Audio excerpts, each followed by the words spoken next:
A group of women who travel the country singing and winning competitions. A college student who hosts a radio station and talks about serious topics. A tight group of friends navigating life together. But is college in the US really how these movies and shows make it seem? Hi guys, welcome back to my channel, and if you're new here, welcome. You can probably tell from the title what this video is going to be about. I'm going to do it while I'm doing my makeup, so it's like a get ready with me while I talk about my experience. And the first thing I want to talk about is time zone. Keeping up with friends in different time zones. I basically have the times for like Lagos/England and California and Eastern time memorized because I have friends and family in these places. Okay, so to anyone coming in, I know at the start it's easy to just be on FaceTime a lot, but try not to be on FaceTime at least your first few weeks because you want to be going out and meeting people. If you're on FaceTime, you'll feel comfortable and you won't feel like you need that sense of loneliness to push you to go and meet people. Instead, I'd say just call for shorter times. Let like your friends and family know you won't be able to call as much, and text them instead of long FaceTime calls. I really love the packaging, like it's so cute. It's so like, oh, what's this? Okay, family. Don't give your family members your mailing address. Don't do it. Don't do it. They'll just start sending you things to bring back for them, and it's like you only have a limited amount of luggage space in your suitcases, so why add extra? I mean, obviously out of the kindness of your heart you could, but like just be careful with who you give it out to and let them know that they shouldn't just order whatever, like you have your own things to pack. Next thing I want to talk about portion sizes. Guys, somehow, I don't know, my stomach adjusted and now I'm able to finish my food.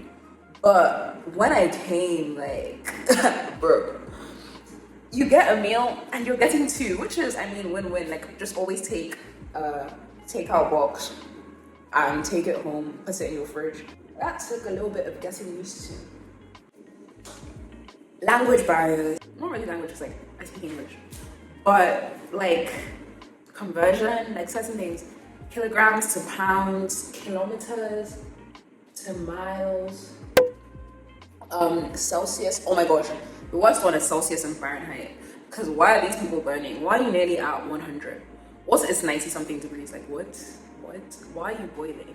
There's a little hack I saw which was like, think of Fahrenheit as a percentage of heat rather than an absolute number.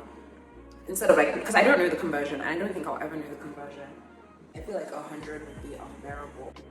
So just 80 something percent close to unbearable. And then when it's cold, same thing. Slang. I only learned what like mean mugging was the other day. Whenever I learn something, I ask my friends and I'm like, did you guys know what this was? And if they do, then it's like, I'm just stupid. And if they don't, then it's like, very clearly this is just an American thing and not something that the rest of the world knows. And some slang is cringe. I'm so sorry, there are just some things you will never hear me say because why? Next point. This might also apply to people who go to school like anywhere lower than DC. Getting used to the southern accent is definitely a thing. Like there are some people that just sound like they are from country movies. Like, you know, when you think of, I just think of cowboys, which is so bad, very bad. And next point, if you're international, get the earliest move-in time. Just because you'll need time to set up different things. Like I know I needed time to set up my American account for a while. I was using my English card and they charge not transaction fees, like conversion fees. So please try to get that done. The next point is the grading system. I feel like I should put more. Ooh, I like this, look. The grading system. So I'm used to 80% being an A and GCSEs, IGCSEs, whatnot. But here, an 80% is like a B minus, something like that. An A is 93. Why? Why is that okay? It's not. That's the answer. It's not okay. Next point is about school sports. And this might only apply if you go to a school with D1 sports. Oh, I forgot to say this. Guys, oh my gosh, I go to UNC, the University of North Carolina at Chapel Hill. And it's a very big sports school, especially for basketball and football. And other things are good as well, like women's basketball is good. Women's football, aka soccer. Lacrosse is good. And then they have other ones. I don't know if they're good. I've been for a few games. I've been for basketball, American football, normal football, baseball. I prefer basketball. I actually understand basketball. But I have a problem with American football. Like, I just don't understand that sport. Like, why does it exist? Why are you... Let me explain. Okay. American football, explained for people who don't know. It's basically watching men run around for 3 hours in the absolute heat, because football season starts in August, I think. Correct me if I'm wrong. But you're standing outside watching men run for 3 hours when it's hot. They stop every 30 seconds. Time it. So yeah, they go, hike, run, touchdown. Stop. Do it again. Stop. Like, that's literally how it keeps going. I mean, it's an experience. Definitely go once. But I'm not clamoring for football tickets. I don't care. Basketball, on the other hand, I will go for. Ish. I'm still not like... Another tip, travel with your friends or visit their cities/hometowns, because I feel like traveling with people just shows you a different side of them. Like, you're so used to that school environment that when you travel with them or you visit where they're from, it's like you see them in a different setting. And that's how you determine who you're actually going to like stay friends with and who you're more just school friends. Highlight. Another thing / like culture shock moment, Greek life. We've seen it in the movies and stuff, right? Like shows, but you don't really understand what it is. I didn't even know Black sororities and fraternities existed, also known as the Divine Nine. Apparently, the first president of Nigeria, Nnamdi Azikiwe, was Sigma, I think. Don't ask me how, why I know that. I feel like there are definitely schools where Greek is probably a bigger thing, but there's still a Greek presence at UNC. And I feel like a frat party is something you should go to at least once in your life, just for that experience. Like, you know, that movie experience. I don't think I've ever experienced any overt racism here. I feel like people make a big deal out of certain things. Like, I'll be like, hey, could I have a bin bag? And they'll be like, huh?